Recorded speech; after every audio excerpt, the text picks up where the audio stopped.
live from the Marsh Theater in San Francisco. It's the Will and Willie Show. I'm Paul Wells. I'm Willie Durst. And I'm Willie the Brown. And it's number 2 in our monthly programs through the election in November. We might actually make it all the way. And we obviously pack a lot into just 1 hour, Will. Well, there's a lot to talk about. A lot of people to talk about in this day and age. Well, yeah, and it just keeps getting better and better. Not for the country or the nation or the hemisphere, but for me. But you know, it's a show that we do a show that you can't prepare for, because within the hour before we get here, all topics have changed, all ideas. You got to be prepared to move with every movement.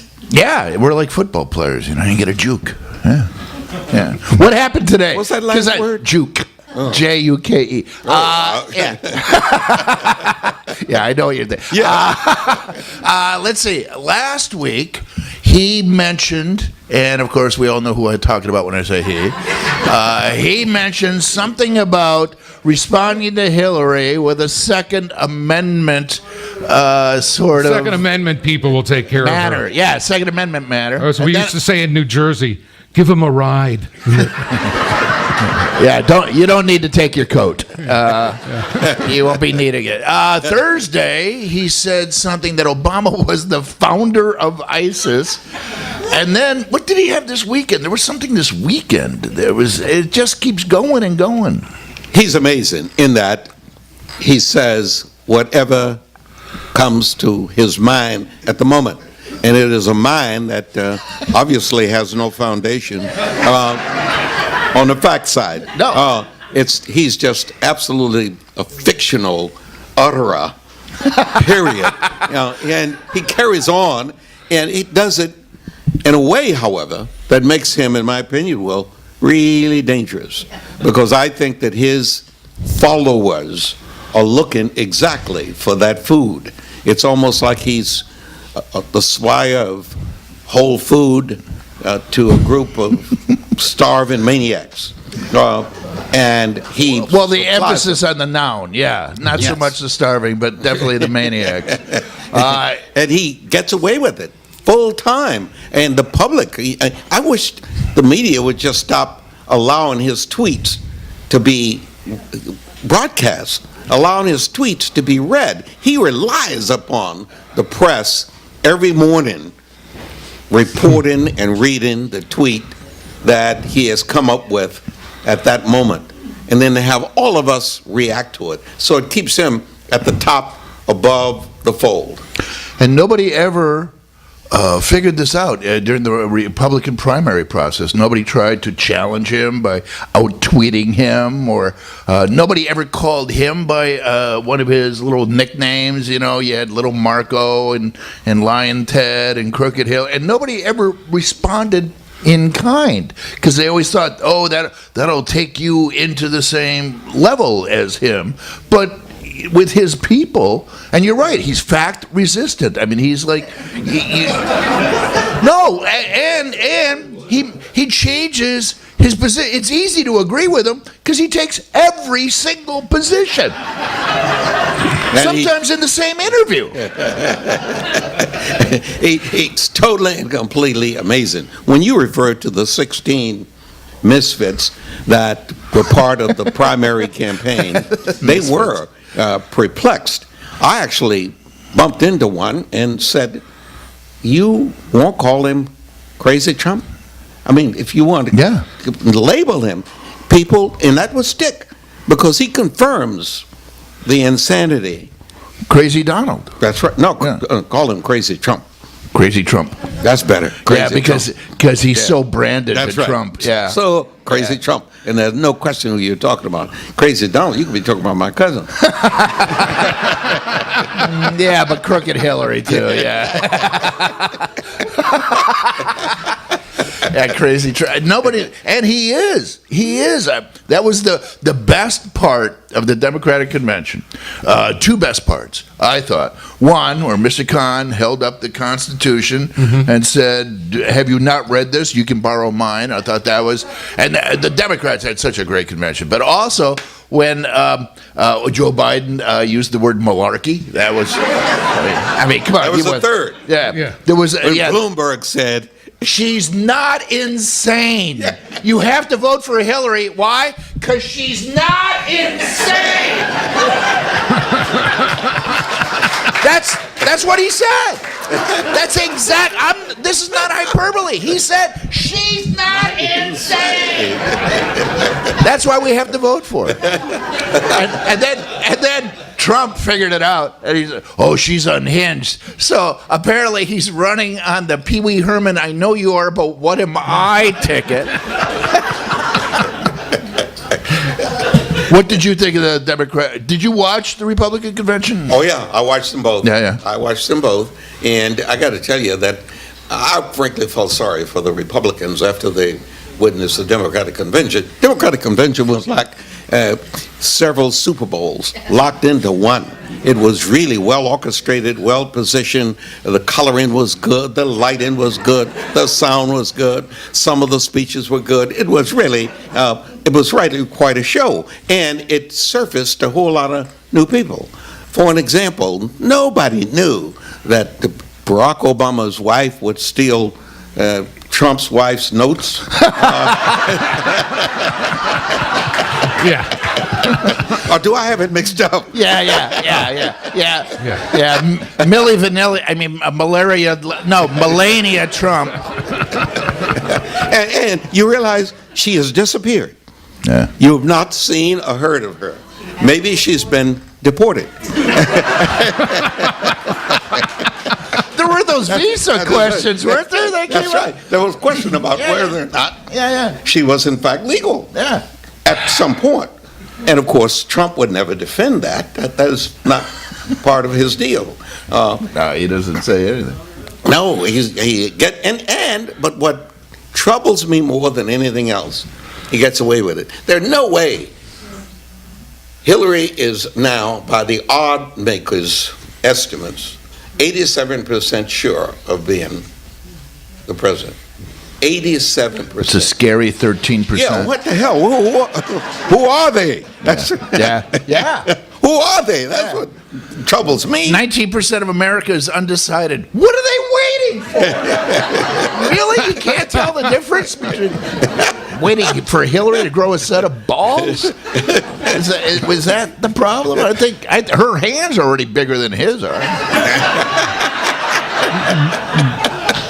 And he keeps waving. He does.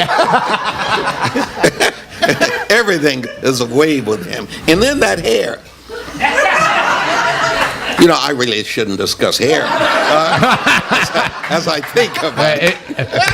As we go along, it grows out of places we don't want it, and no longer places we do. This is from 2 years ago. This was our 2014 Political Animal Awards on the Will and Willie Show. Okay, and here is one of the top ones. The Not As Dumb As His Hair Looks Award, Donald Trump. Again. So don't say we didn't warn you. Clearly that was not accurate.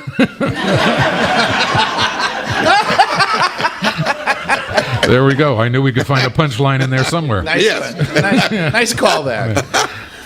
But At his convention. he is really dangerous. His people are going to show up enthusiastically on Election Day, voting with vengeance towards all of us, period, and mercy toward none. And believe me, unless somehow the Hillaryites can become reflective of their numbers, they outnumber clearly the Trumpites 2 or 3 to 1. But they don't always show up. They don't have the same commitment to make sure they do it at all costs. The Trumpites are going to show up at all costs. Its people are passionate. Absolutely, no matter what. Unless, of course, something wonderful could happen to those other candidates, and if they could show up and really, redirect the Trumpites. You mean Gary Johnson? Yeah. And Dr. Jill Stein? And this new guy from Utah? What's his? Evan McKinnon? Yeah, McKinnon. Yeah. I watched him this week, on one of the TV programs. One of the Sunday shows. I didn't even know actually lived. Thought it was a figment of Karl Rove's imagination. Where did the guy Yeah. come from? Yeah. Nobody's ever heard of him before. But he was focused on Trump, really focused on Trump and how terrible Trump really would be for humankind. He said, no, he says, I'm not a Hillary person. Don't get me wrong. I would like for everybody to vote for me. But whatever you do, don't vote for Trump. That's got to be the worst choice you could ever make. And I hope the world begins to see it, frankly, that way. How about Trump's political consultant, the guy managing his campaign? Yeah, Manafort. Yeah. Yeah. How about that? How much money he took out of? The Ukraine? Yeah. Well, you know that whole thing, what was the name of the Ukraine candidate that he supported, Yanukovych or something like that? I can't remember. Something like that. Knucklehead, something like that. Yeah, Knucklehead, yeah. So the candidate he was running against, who had a similar name because it's the Ukraine, but his wife was accused of a crime. So Manafort got his Yanukovych's people, his masses at his rallies, to chant "Lock her up." Yeah, So that's where he got the idea. That's where he got the idea. Was from a campaign in the Ukraine, and it worked. And it worked because he actually got his guy elected. So you got to love these guys. Do you see the movie Our Brand is Crisis?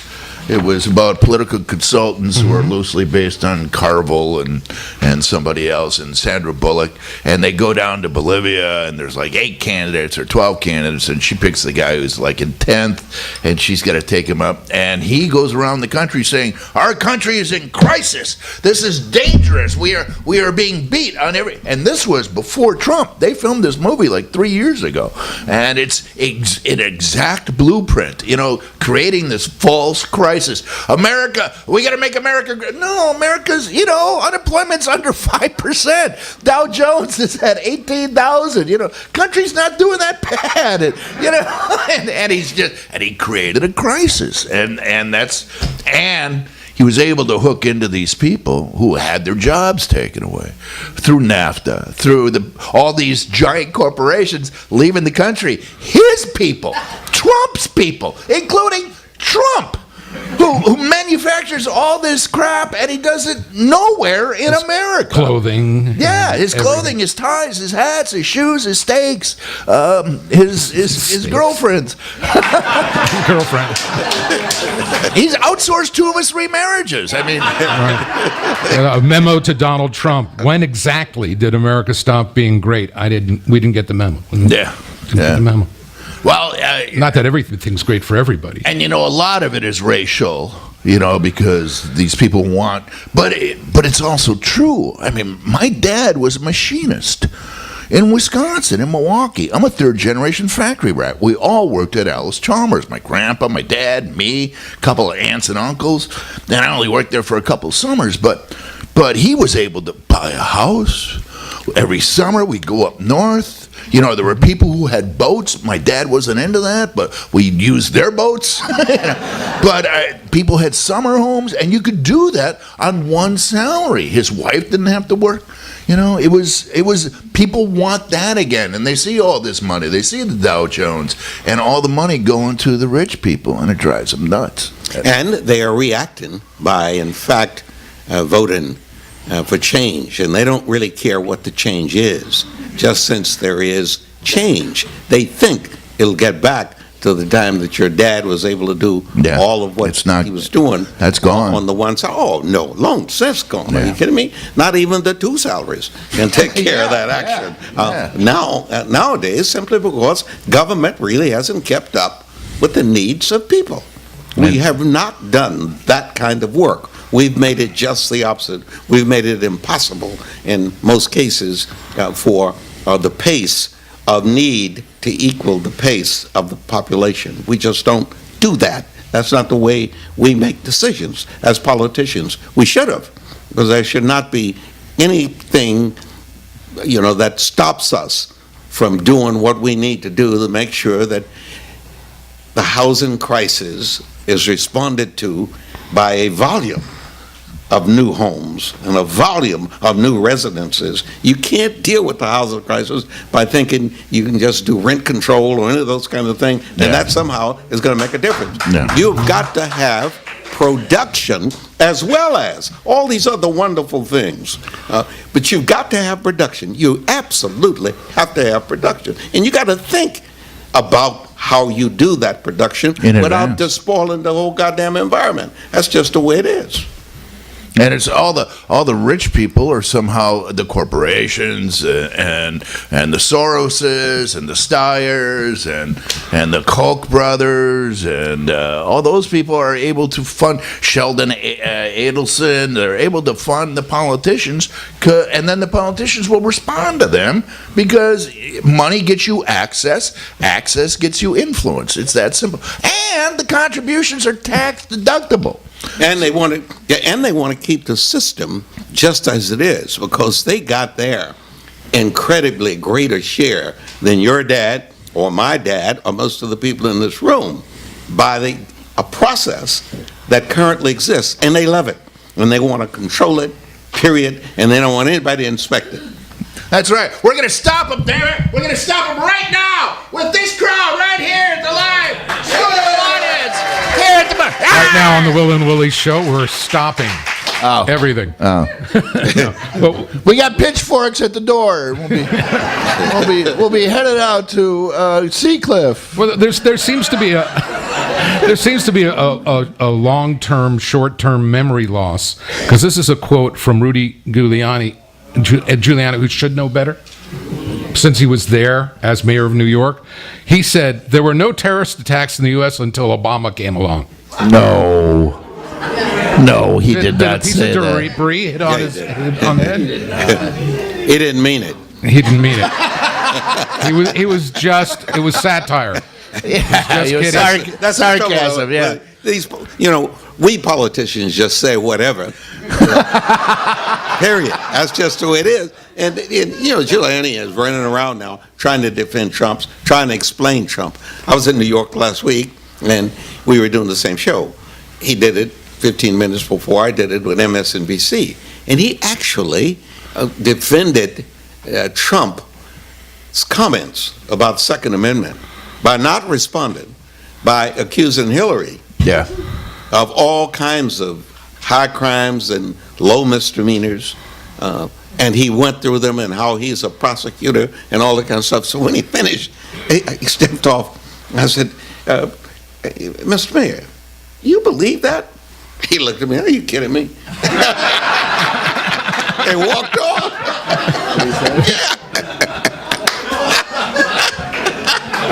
For Rudy, I have this in my pocket.